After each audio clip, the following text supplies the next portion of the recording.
আসসালামু আলাইকুম। আপডেট বাংলা সংবাদে আপনাকে স্বাগতম। শুরুতেই জানিয়ে দেব সংবাদ শিরোনাম। রাকসু নির্বাচন অপেক্ষায় চূড়ান্ত ফলাফলের জয়ের পথে রয়েছেন যারা। জুলাই সনদ বাস্তবায়ন নিয়ে অনৈক্য রাজনৈতিকের পথে রাজনীতি।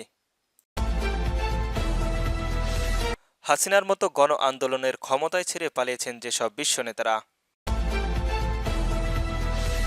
সর্বশেষ জানিয়ে দেব জুলাই সনদ স্বাক্ষর অনুষ্ঠানে খালেদা জিয়া ও তারেক রহমানের আমন্ত্রণপত্র ঐক্যমত কমিশনারের। শুনছিলেন সংবাদ শিরোনাম, এবার বিস্তারিত। রাকসু নির্বাচন অপেক্ষা চূড়ান্ত ফলাফলের জয়ের পথে রয়েছেন যারা। রাজশাহী বিশ্ববিদ্যালয়ের কেন্দ্রীয় ছাত্র সংসদ রাকসু ও হল সংসদ নির্বাচনের সব কয়টি হলের ফলাফল গণনা শেষ।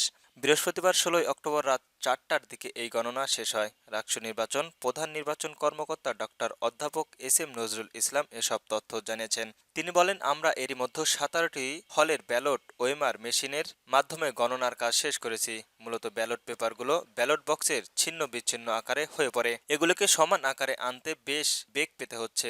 এতে সময় চলে যাচ্ছে। আশা করি দ্রুতই কাজ শেষ হবে। এজন্য আমরা আমাদের শিক্ষকদেরও কাজে লাগিয়েছি। আশা করি আর ১ থেকে ২ ঘন্টার মধ্যে চূড়ান্ত ফলাফল দিতে পারবো। এদিকে রাজশাহী বিশ্ববিদ্যালয় কেন্দ্রীয় ছাত্র সংসদ ডাকসু নির্বাচনে রাজশাহী ইসলামী ছাত্র শিবিরের সম্মিলিত শিক্ষার্থী জোট ভূমিধস জয়ের পথে রয়েছেন। ঘোষিত ১৭টি হলের মধ্যে ১২টির ফলাফল বিশেষ বিশ্লেষণা দেখা গিয়েছে। শিবির সমর্থিত প্রার্থীরা প্রায় ৩ গুণ ভোটে এগিয়ে রয়েছেন প্রতিদ্বন্দ্বী প্যানেলের চেয়েও বেশি। ফলাফল দেখা যায়, ভাইস প্রেসিডেন্ট পদে সম্মিলিত শিক্ষার্থীদের জোট এর মোস্তাকুর রহমান জাহিদ পেয়েছেন ৭,৫২৫ ভোট। তার নিকট প্রতিদ্বন্দ্বিত ছাত্র দলের সম্মিলিত ঐক্যবদ্ধ নতুন প্রজন্ম প্যানেলের শেখ নূর উদ্দিন আবির পেয়েছেন ২,২২৩টি ভোট। তিনগুলোর বেশি ব্যবধানের এই ফলাফলে রাকসু নির্বাচনের বিরল এক দৃষ্টান্ত হিসাব দেখা হচ্ছে। জুলাই সনদ বাস্তবায়ন নিয়ে অনৈক্য অনিশ্চয়তার পথে রয়েছে রাজনীতি। বহুল কাঙ্ক্ষিত জুলাই সনদ বাস্তবায়নের ইস্যুতে বড় রাজনৈতিক দলগুলোর মধ্যে অনৈক্য দেখা দিয়েছে।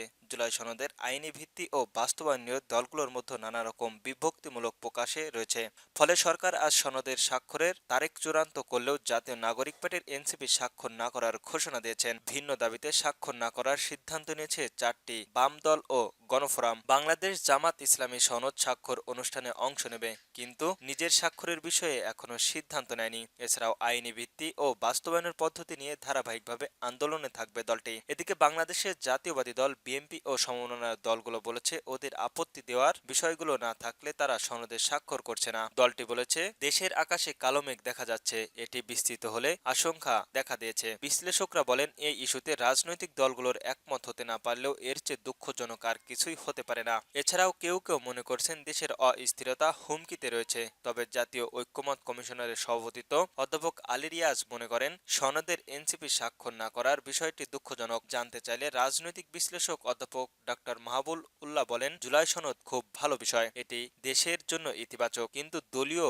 সংকীর্তনতার কারণে রাজনৈতিক দলগুলোর এই ইস্যুতে সমঝোতার আসতে পারছে না। শেষ পর্যন্ত এই সমঝোতা না হলে এর চেয়ে দুঃখজনক আর কিছুই হতে পারে না। তিনি বলেন, এমনিতেই দেশের অস্থিরতা নিয়ে সংকট দেখা দিয়েছে। সামরিক বাহিনী নিয়ে যাচ্ছেন, খুব উদ্বিগ্নজনক। বিষয়টি নিয়ে আমরা খুবই দুশ্চিন্তায় রয়েছি। এই অবস্থায় রাজনৈতিক দলগুলো নিজেদের মাধ্যমে সমঝোতা করতে না পারলে তা গ্রহণযোগ্য নয়। তিনি আরও বলেন, রাজনৈতিক দলগুলো নিজেদের মধ্যে একটি সমস্যার কারণেই আজ দেশের এই অবস্থা। হাসিনার মতো গণ আন্দোলনের ক্ষমতায় ছেড়ে পালিয়েছেন যেসব বিশ্ব নেতারা। ইতিহাসে এমন বহুল প্রভাবশালী নেতার নাম রয়েছে যাদের গণবিক্ষোভ, সাময়িক অভ্যুত্থান কিংবা গণ অভ্যুত্থানের মুখে ক্ষমতায় ছাড়তে হয়েছে, আর শেষ পর্যন্ত পালিয়ে যেতে হয়েছে নির্বাসনে। কেউ প্রাণ রক্ষার জন্য, কেউ কারাবার বা মৃত্যুদণ্ড এড়াতে। সর্বশেষ এই তালিকায় নাম লিখেছেন মাদাগা স্কোয়ার প্রেসিডেন্ট আন্দ্রেস রাইলোজিয়ান। কয়েক সপ্তাহ ধরে তরুণ নেত্রীদের বিক্ষোভের সম্প্রতি সাময়িক অভ্যুত্থান ক্ষমতাচ্যুত হয়েছেন তিনি। জেনে নেওয়া যাক এই পরিণতির বরণ করা কয়েকজন বিশ্ব নেতা সম্পর্কে। প্রথমে রয়েছে শেখ হাসিনার নাম। ২০২৪ সালে আগস্টের ছাত্র জনতার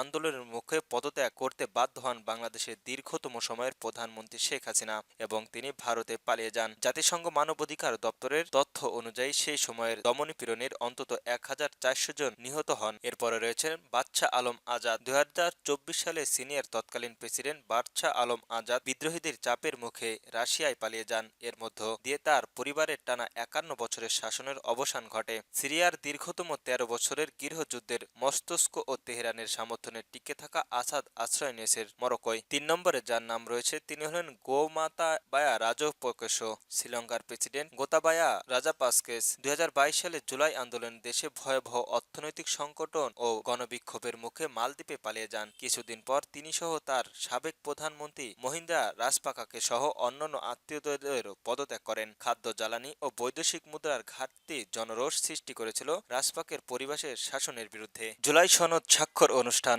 খালেদা জিয়া ও তারেক রহমানকে আমন্ত্রণের ঐক্যমত কমিশনের। বিএনপির চেয়ারপারসন খালেদা জিয়া ও ভারপ্রাপ্ত চেয়ারম্যান তারেক রহমানকে জুলাই সনদের স্বাক্ষর অনুষ্ঠানে আমন্ত্রণ জানিয়েছেন জাতীয় ঐক্যমত কমিশনার। বৃহস্পতিবার রাতে সনদ স্বাক্ষরের অনুষ্ঠানে আমন্ত্রণ জানাতে ঐক্যমত কমিশনের সদস্যরা রাজধানীর এভারকেয়ার হাসপাতালে সাবেক প্রধানমন্ত্রী খালেদা জিয়ার সঙ্গে সাক্ষাৎ করেন। এ সময় কমিশনের পক্ষ থেকে সদস্য ডাক্তার বদিউল্লাহ আল মজুমদার ও প্রধান উপদেষ্টার বিশেষ সহকারী মনির হায়দার বিএনপির চেয়ারপারসনের হাতে আমন্ত্রণপত্র তুলে দেন। তারা কমিশনের সভাপতি ও সরকারের প্রধান উপদেষ্টা ডক্টর মোহাম্মদ ইউনূসের পক্ষ থেকে এই আমন্ত্রণ জানান। বুধবার মধ্যরাতে হাসপাতালে ভর্তি হন খালেদা জিয়া। মনির হায়দার জানান, বিএনপির ভারপ্রাপ্ত চেয়ারম্যান তারেক রহমান বর্তমানে দেশের বাইরে থাকার তার আমন্ত্রণপত্র চেয়ারপারসনের একান্ত সচিবের কাছে হস্তান্তর করা হয়েছে।